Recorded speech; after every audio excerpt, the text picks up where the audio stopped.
patuloy ang implementasyon ng mga proyekto. Matapos naming manalo sa mga bidding, may mga opisyal mula sa DPWS ang lumalapit sa amin para humingi at kumuha ng bahagi niya sa halaga ng proyekto.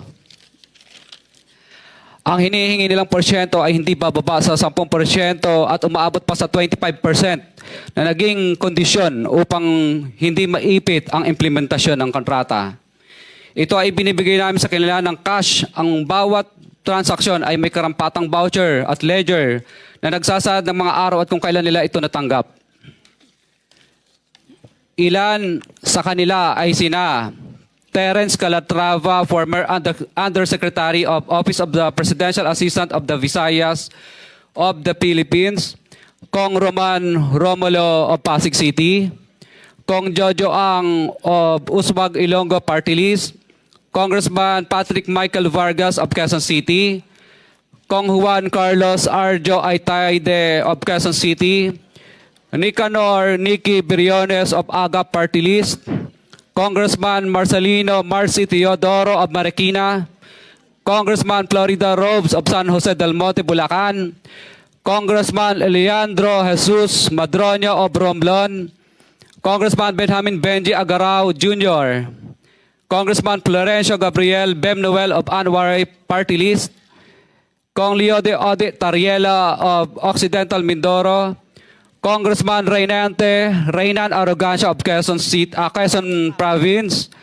Kong Marvin Rillo of Quezon City, Kong Teodoro Haresco of Aklan, Kong Antonieta Yudela of Zamboanga, Sibugay, Kong Dean Asisio of Caloocan, Kong Marivico Pilar of Quezon City.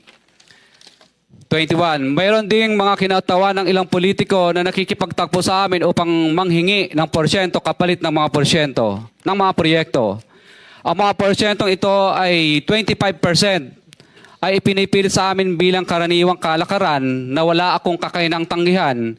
Ilan sa kanila ay sina Regional Director Eduardo Virgilio of DPWS Region 5, Director Ramon Ariola III of Unified Management UPMO, District Engineer Henry Alcantara, DPWS Bulacan First, Undersecretary Robert Bernardo, District Engineer Aristotle Ramos of DPWS Metro First, Pasig City, District Engineer Manny Bulusan of DPWS North, Manila Deo, District Engineer Edgardo C. Pingol of DPWS Bulacan Subdeo, District Engineer Michael Rosaria of DPWS Quezon Second Deo.